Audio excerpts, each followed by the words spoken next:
देखिए, आज का जो टॉपिक हम डिस्कस कर रहे हैं वो है आपका फैमिली कोर्ट या कह सकते हैं पारिवारिक न्यायालय अधिनियम 1984। इससे जो संबंधित है प्रॉब्लम, उनके सॉल्यूशन को हम जो है डिस्कस कर रहे हैं।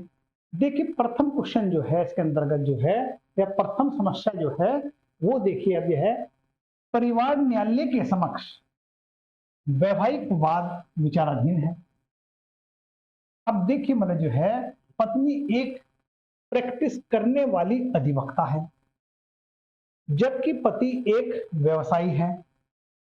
पति प्रार्थना करता है कि उसे अधिवक्ता द्वारा पैरवी किए जाने की अनुमति दी जाए। परिवार न्यायालय अधिनियम के उपबंधों को दृष्टिगत रखते हुए कारण सहित निर्णय करें। क्या न्यायालय उसकी प्रार्थना शर्तों के साथ या बिना शर्तों स्वीकार कर सकती है? शर्त क्या होगी यदि कोई हो? देखिए, इसमें देखिए एक बार फिर देखिए यह है कि परिवार न्यायालय के समक्ष एक वैवाहिक या वाद विचाराधीन है। पत्नी एक प्रैक्टिस करने वाली अधिवक्ता है, जबकि पति एक व्यवसायी है। पति प्रार्थना करता है कि उसे अधिवक्ता द्वारा पैरवी किए जाने की अनुमति दी जाए। परिवार न्यायालय अधिनियम के उपबंधों को दृष्टिगत रखते हुए कारण सहित निर्णय करें। क्या न्यायालय उसकी प्रार्थना शर्तों के साथ या बिना शर्त स्वीकार कर सकती है? शर्त क्या है यदि कोई सा हो?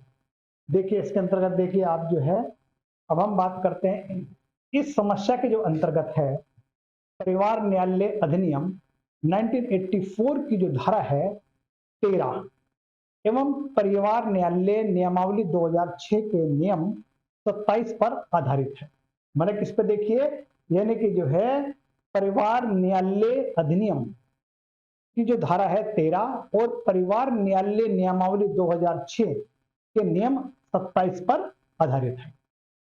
अब धारा 13 क्या कहती है? ये धारा 13 के अनुसार किसी भी विधि के किसी बात के होते हुए भी किसी कुटुंब न्यायालय के समक्ष किसी वाद या कार्यवाही में कोई पक्षकार अधिकार तौर पर इस बात का हकदार नहीं होगा कि उसका किसी विधि व्यवसायी द्वारा प्रतिनिधित्व किया जाए, या फिर परंतु यदि कुटुंब न्यायालय न्याय हित में यह आवश्यक समझता है तो किसी विधि विशेषज्ञ की न्याय मित्र के रूप में सहायता ले सकता है। वहीं पर देखिए, कुटुंब नियमावली 2006 के जो अनुसार है, मतलब जो है धारा जो है 27 के अनुसार, इसमें देखिए न्यायालय पक्षकार को न्यायालय में अधिवक्ता द्वारा प्रतिनिधित्व करने की अनुमति दे सकता है यदि मामले में विधि के जटिल प्रसंग अंतर्ग्रस्त है, या फिर न्यायालय की राय में पक्षकार व्यक्तिगत रूप से अपने मामले को समुचित रूप से संचालित करने की स्थिति में नहीं हो, या फिर अन्य कारण से आवश्यक हो। अनुमति प्रदान करने के लिए कारण अभिलक्षित किया जाएगा। अब धारा 13 नियम 27 के उपरोक्त प्रावधानों से यह स्पष्ट होता है, इन बातों से यह क्लियर होती है कि परिवार न्यायालय में पक्षकार के प्रतिनिधित्व हेतु अधिवक्ता की नियुक्ति एवं विधिक व्यवसाय हेतु रोक है। यद्यपि यह पूर्ण रूप से प्रतिबंधित नहीं है, न्यायालय यदि आवश्यक समझती है तो एक विशेषज्ञ अधिवक्ता को न्याय मित्र के रूप में ले सकती है। अब देखिए, मान लीजिए एक केस था हमारा, देखिए इसमें जो है केसवाद है कैलाश भंसाली बनाम सुरेंद्र कुमार के प्रकरण में न्यायालय ने कहा था कि एक न्यायालय यदि यह समझता है कि न्याय हित में आवश्यक है कि एक विधि विशेषज्ञ की सहायता न्याय मित्र के रूप में लिया जाना चाहिए, वहां वह सहायता ले सकता है। अब पक्षकार द्वारा अधिवक्ता की सहायता लेने हेतु दिए गए प्रार्थना पत्र में मांगे गए अनुतोष पर यदि न्यायालय संतुष्ट है, तब वह न्याय मित्र के रूप में अधिवक्ता को पैरवी करने की अनुमति दे सकता है। अब इस प्रकरण में देखिए आप जो है, चूंकि पत्नी एक अधिवक्ता है, देखिए बोले है, और इसलिए पति के लिए यह आवश्यक है कि वह अपने मामले में अधिवक्ता द्वारा पैरवी की मांग करने की अनुमति मांगे। अतः इस बात को देखते हुए कि पत्नी विधि मामलों की विशेषज्ञ है, जबकि पति व्यवसायी है, पति द्वारा अपनी तरफ से अधिवक्ता द्वारा पैरवी हेतु याचना स्वीकार करने हेतु पर्याप्त आधार है, बशर्ते ऐसा अधिवक्ता पैरवीकार एक न्याय मित्र के रूप में कार्य करे। देखिए इसमें जो है ये बना आपका नेक्स्ट समस्या जो है, एक पृथक रहने वाली पत्नी अपने स्त्री धन वापसी हेतु मुकदमा करती है। यानी एक पृथक या अलग रहने वाली पत्नी अपने स्त्री धन वापसी हेतु मुकदमा करती है। उनमें से कुछ वह अपने पति से और कुछ ससुराल वालों के खिलाफ दावा करती है। ससुराल वाले आपत्ति करते हैं कि वाद व अनुतोष जहां तक कि वे उससे संबंधित है, परिवार न्यायालय के समक्ष पोषणीय नहीं है, और पत्नी उनके खिलाफ सिविल न्यायालय में मुकदमा कर सकती है, यद्यपि वह अपने पति के खिलाफ परिवार न्यायालय में मुकदमा चला सकती है। अब देखिए इस तरह की जो समस्या है, देखिए इसमें देखिए आप जो है इसके अंतर्गत आप बात करते हैं, देखिए समस्या जो है, अब इस समस्या में जो है परिवार न्यायालय अधिनियम की जो धारा 7 यानी 7 सब कॉलम 1 के स्पष्टीकरण ग या सी तथा साइनी बनाम जॉर्ज केरल राज्य के निर्णय पर आधारित। मतलब समझिए ये जो समस्या है, इस तरह की बात है जो है, ये परिवार न्यायालय अधिनियम की धारा 7A और स्पष्टीकरण सी या ग के पर आधारित है। वहीं पर देखिए साइनी बनाम जॉर्ज के मामले में या वाद में निर्णय पर आधारित है।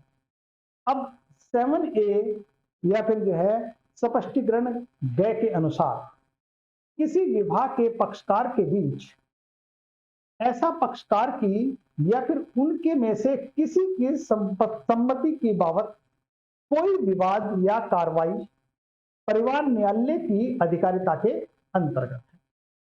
क्योंकि इस समस्या में पत्नी ने अपने स्त्री धन वापस पाने का मुकदमा अपने पति और अपने ससुराल वालों के विरुद्ध करती है। ससुराल वालों को यह आपत्ति है कि मुकदमा कुटुंब न्यायालय में केवल पति के विरुद्ध चलेगा, न कि उनके विरुद्ध, यह तर्क मान्य न होगा। परिवार न्यायालय के को उन सब के विरुद्ध पति और के साथ मुकदमा विचलन करने की अधिकारिता है। अब देखिए मतलब जो है इसका आंसर माना, देखिए हमने एक और डिस्कस करी, कहने का मतलब देखिए इस तरह की जो समस्या है जो है, पत्नी अपने स्त्री धन को वापस पाने का मुकदमा अपने पति और अपने ससुराल वालों के विरुद्ध करती है।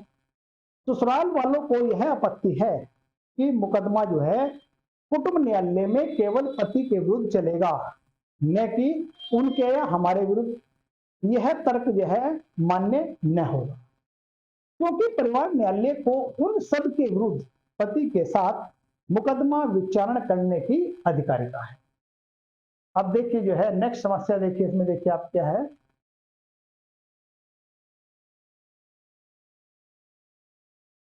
करोड़ता के आधार पर तलाक के लिए एक याचिका विचाराधीन रहते हुए याची जारता के तलाक के लिए एक आधार के रूप में जोड़ना चाहता है। यानी जारता को जो है एक तलाक के लिए आधार के रूप में जोड़ना चाहता है।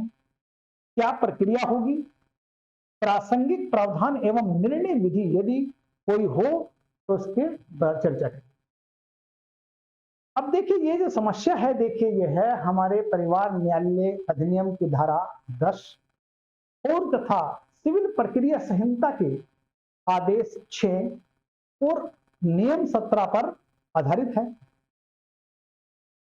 परिवार न्यायालय अधिनियम की जो धारा 10 के अनुसार परिवार न्यायालय के किसी भी कार्रवाई में या उसके समक्ष वादों में सिविल प्रक्रिया संहिता 1908 लागू होगा। इस समस्या में यदि पक्षकार पहले से क्रूरता के आधार पर विवाह विच्छेद का मुकदमा संस्थित किया है और दौरान मुकदमा विवाह विच्छेद के आधार के रूप में जारता को भी जोड़ना चाहता है, तो ऐसी स्थिति में सिविल प्रक्रिया संहिता के आदेश 6 और नियम 17 के प्रावधानों के तहत संशोधन द्वारा नए आधार को जोड़ सकता है। आदेश 6 नियम 17 के प्रावधान इस प्रकार हैं। देखिए आप जो है, न्यायालय कार्रवाई के किसी भी प्रक्रम में या किसी भी प्रक्रम पर किसी भी पक्षकार को और ऐसी रीति या ऐसे निर्बंधों पर जो न्याय संगत हो अपने अभिवचनों को परिवर्तन या संशोधित करने की अनुज्ञात कर सकेगा और वे सभी संशोधन किए जाएंगे जो दोनों पक्षकारों के बीच विवादों के वास्तविक प्रश्नों की अवधारणा हेतु जरूरी है या जरूरी हो, परंतु विचारण शुरू होने के बाद संशोधन का कोई आवेदन स्वीकार योग्य नहीं होगा जब तक कि न्यायालय का यह समाधान ना हो जाए कि सम्यक तत्परता बरतने पर भी यह विचारण से पूर्व नहीं उठा सकता। अब देखिए उपयुक्त समस्या में देखिए या उपयुक्त समस्या के प्रावधान के संदर्भ में प्रस्तुत समस्या में याची संशोधन के माध्यम से क्रूरता के साथ साथ जारता को भी अपनी याचिका में जोड़ सके। देखिए इसके नेक्स्ट देखिए आपका नेक्स्ट मतलब जो है समस्या देखिए आपकी जो है, प्रधान न्यायाधीश परिवार न्यायालय के समक्ष कार्रवाई विषय वस्तु वैवाहिक आवास है जो तलाकशुदा पत्नी अपने पति के खिलाफ दायर किया था। मतलब देखिए समस्या देखिए इसमें क्या है कि प्रधान न्यायाधीश परिवार न्यायालय के समक्ष कार्रवाई का विषय वैवाहिक आवास है जो तलाकशुदा पत्नी अपने पति के खिलाफ दायर किया था। पति ने यह कहते हुए लिखित कथन दाखिल किया कि क्योंकि उनके बीच पहले से ही तलाक हो चुका है, संपत्ति के संबंध में यह विवाद परिवार न्यायालय के समक्ष पोषणीय नहीं है तथा जैसे ही परिवार न्यायालय को क्षेत्राधिकार नहीं है। तलाकशुदा पत्नी को सिविल न्यायालय के समक्ष नियमित हक के लिए वाद संस्थित करना होता है। परिवार न्यायालय के प्रावधानों के संदर्भ में पोषणीयता के प्रश्न तथा परिवार न्यायालय के क्षेत्राधिकार को निर्णित करें। अब देखिए जो है परिवार न्यायालय अधिनियम 1984 की धारा 7 में परिवार न्यायालय के क्षेत्राधिकार के विषय के बारे में वर्णन किया गया है। धारा 7 सब कॉलम 1 स्पष्टीकरण सी के अनुसार परिवार न्यायालय के समक्ष वाद या कार्रवाई में किसी विवाह के पक्षकारों के बीच ऐसा पक्षकार की या उनमें से किसी की संपत्ति की बाबत कोई विवाद या कार्रवाई भी शामिल है। अब देखिए एक वाद है हमारा चनमुनिया बनाम वीरेंद्र कुमार कुशवाहा के मामले में यह कहा था शब्द जो है पत्नी उस महिला को शामिल करती है जिससे पति द्वारा विवाह विच्छेद किया है या उसने अपने पति से विवाह विच्छेद को प्राप्त किया है या और पुनर्विवाह नहीं किया है। मतलब समझिएगा एक तरह से जो है चनमुनिया वीरेंद्र मामले में क्या था कि पत्नी उस महिला यानी उस महिला को शामिल करती है जिससे पति का विवाह विच्छेद किया गया है या फिर क्या है जिसने अपने पति से विवाह विच्छेद प्राप्त कर लिया है और पुनर्विवाह नहीं किया है। अब इस उपरोक्त इस निर्णय के में धारा 7A के स्पष्टीकरण के प्रावधानों से स्पष्ट होता है कि यदि तलाकशुदा महिला जिसने शादी नहीं किया है अपने संपत्ति के लिए परिवार न्यायालय में मुकदमा संस्थित कर सकती है। अब देखिए जो है प्रसंगित समस्या में जो है तलाकशुदा पत्नी ने वैवाहिक आवास संबंधी विवाद के लिए अपने पति के खिलाफ परिवार न्यायालय में वाद संस्थित किया है। और पति का यह कहना है कि उनके बीच तलाक हो चुका है। संपत्ति के संबंध में यह वाद परिवार न्यायालय में पोषणीय नहीं है या फिर यह परिवार न्यायालय के क्षेत्राधिकार नहीं है, ये मान्य नहीं होगा। अब देखिए, तलाकशुदा पत्नी द्वारा दाखिल वाद में परिवार न्यायालय में ये सब पोषणीय है। देखिए नेक्स्ट समस्या देखिए आपकी, इसमें डब्ल्यू विधवा ने अपने शादी के ठीक 2 साल बाद अपने पति की मृत्यु के पश्चात अपने ससुर के खिलाफ अपने स्त्री धन की वापसी हेतु प्रधान न्यायाधीश परिवार न्यायालय के समक्ष मुकदमा दाखिल किया। मतलब समझिए आप, जो है डब्ल्यू विधवा ने अपनी शादी के ठीक 2 साल बाद अपने पति की मृत्यु के पश्चात अपने ससुर के खिलाफ अपने स्त्री धन की वापसी हेतु प्रधान न्यायाधीश परिवार न्यायालय के समक्ष मुकदमा दाखिल किया है। ससुर उपस्थित नहीं हुआ, प्रतिवादी नहीं किया या प्रतिवाद नहीं किया। परिवार न्यायालय अधिनियम के प्रावधानों के संदर्भ के साथ प्रक्रिया पर निर्णय बता।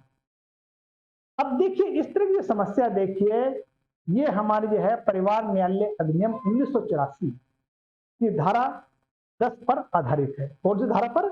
धारा 10 पर। अब देखिए धारा 10 के में जो है, यह धारा 10 परिवार न्यायालय द्वारा अपनाई जाने वाली साधारण प्रक्रियाओं की बात करता है।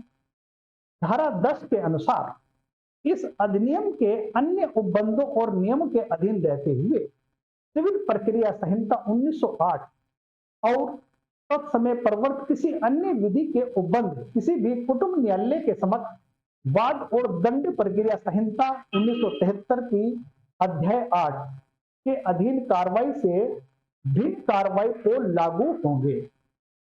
मतलब देखिए एक बार जो है, अब इसके देखिए, इस अधिनियम के अन्य उपबंध या फिर जो है नियमों के अधीन रहते हुए सिविल प्रक्रिया संहिता 1908 और तत्समय प्रवर्तित किसी अन्य विधि के उपबंध किसी कुटुंब न्यायालय के समक्ष वाद और दंड प्रक्रिया संहिता 1973 के अध्याय 8 के अधीन कार्रवाई से भिन्न यानी कार्रवाई से भिन्न कार्रवाइयों को लागू होंगे और संहिता के उप प्रावधानों या उपबंधों के प्रयोजन के लिए कुटुंब न्यायालय को सिविल न्यायालय समझा जाएगा और ऐसे न्यायालय की सारी शक्तियां होगी। अब इस प्रावधान से यह स्पष्ट होता है कि मतलब जो है कुटुंब न्यायालय अधिनियम 1899 पर सिविल प्रक्रिया संहिता के प्रावधान लागू होंगे। ऐसे में प्रस्तुत समस्या में जब प्रतिवादी ससुर उपस्थित नहीं होते हैं या फिर कहते परिवाद नहीं करता है, तब न्यायालय सिविल प्रक्रिया संहिता की जो है आदेश 9 नियम 6 के तहत मामले को प्रतिवादी की अनुपस्थिति में एक पक्षीय कार्रवाई कर सकता है। देखिए आंसर बनाते हैं, ये देखिए नेक्स्ट, परिवार न्यायालय के सामने एक वैवाहिक विवाद में पत्नी कहती है कि उसका भाई जब वह जिंदा था उसके ससुर द्वारा दहेज मांग करने वाला पत्र प्राप्त किया था। वह पत्र ससुर की तरफ से एक पारिवारिक मित्र के द्वारा लिखा गया था। वह पत्र को न्यायालय में प्रस्तुत करती है और पति इस पत्र को साक्ष्य में स्वीकृति पर आपत्ति करता है। उस मामले में जबकि वह न तो उसे लिखने वाले और न ही उसे पाने वाले व्यक्ति द्वारा सिद्ध किया गया है निर्णय में। मतलब देखिए, मतलब जो है एक बार ध्यान से फिर देखिए, परिवार न्यायालय के सामने एक वैवाहिक विवाद में पत्नी कहती है कि उसका भाई जब वह जिंदा था उसके ससुर द्वारा दहेज की मांग करने वाला पत्र प्राप्त किया और वह पत्र ससुर की तरफ से एक पारिवारिक मित्र द्वारा लिखा गया था। वह पत्र को न्यायालय में प्रस्तुत करती है।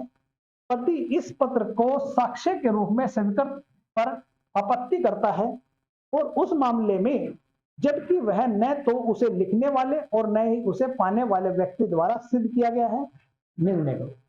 अब देखिए इस तरह की जो समस्या है, या इस समस्या में देखिए आप जो है पत्नी ने एक पत्र न्यायालय में प्रस्तुत, ठीक है जी।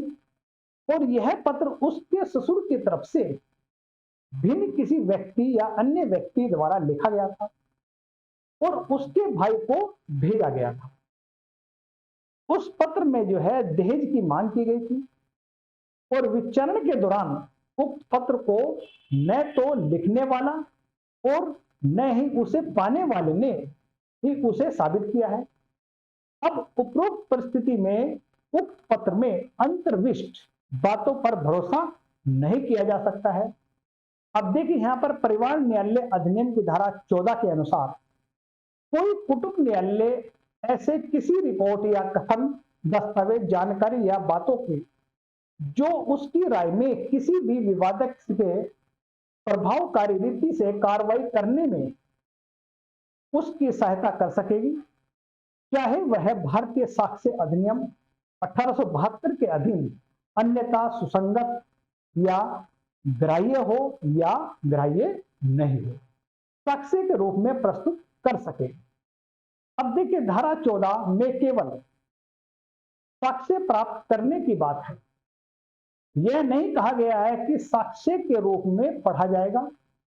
और जबकि धारा 16 सबकॉलम 1 कुटुंब न्यायालय अधिनियम में यह भी कहा गया है कि किसी व्यक्ति का ऐसे साक्ष्य जो औपचारिक साक्ष्य है शपथ पत्र पर दिया जा सकेगा और सभी न्याय संगत अपवादों के अधीन रहते हुए किसी कुटुंब न्यायालय के समक्ष किसी वाद या कार्रवाई में साक्ष्य में पढ़ा जा सके। अब देखिए धारा 15 में जो क्या कहती है, धारा 15 जो है मौखिक साक्ष्य का अभिलेख तैयार किए जाने की बात कही गई है। ऐसे में कोई भी तथ्य जब तक कि मौखिक या दस्तावेजी साक्ष्य द्वारा साबित नहीं किया जाएगा, जब तक परिवार न्यायालय के समक्ष साक्ष्य के रूप में पढ़ा नहीं जाएगा। अब इस समस्या में क्या है, देखिए स्त्री ने प्रस्तुत पत्र में अंतर्विष्ट तथ्य को साबित करने में असफल रही है, इसलिए इस पत्र या उक्त पत्र साक्ष्य के रूप में पढ़ा नहीं जाएगा। अब देखिए मान लीजिए नेक्स्ट समस्या है, शादी के बाद एक औरत को उसके पति द्वारा मनाया गया, यानी कि जो है शादी के बाद एक औरत को उसके पति द्वारा मनाया गया कि वह उसके देवर के लिए जो बैंक से कर्ज लिया था प्रतिभू बन जाए, यानी सिक्योरिटी दे। देवर डिफॉल्टर हो गया और औरत के पास कर्ज अदा करने के सिवा कोई विकल्प नहीं रहा। वह प्रधान न्यायाधीश परिवार न्यायालय के समक्ष इस आशय का मुकदमा किया कि उसे वैवाहिक संबंधों से उत्पन्न होने वाली परिस्थितियों में प्रतिभू बनने के लिए विवश किया गया है। ऐसी दशा में देवर को यह निर्देश दिया जाए कि उसकी अक्षति पूर्ति करे। क्या वाद परिवार न्यायालय के समक्ष पोषणीय है? अब देखिए इस तरह की जो समस्या है, देखिए इस समस्या में जो है परिवार न्यायालय अधिनियम 1984 की जो धारा है 7 सब कॉलम 1 स्पष्टीकरण ग और घ पर आधारित है।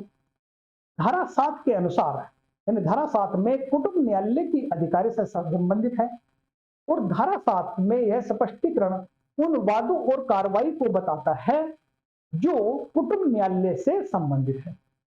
अब स्पष्टीकरण ग की अगर बात करते हैं, इसके अनुसार किसी भी विवाह के पक्षकारों के बीच ऐसे पक्षकारों की या उनके में से किसी की संपत्ति की बाबत कोई विवाद या कार्रवाई।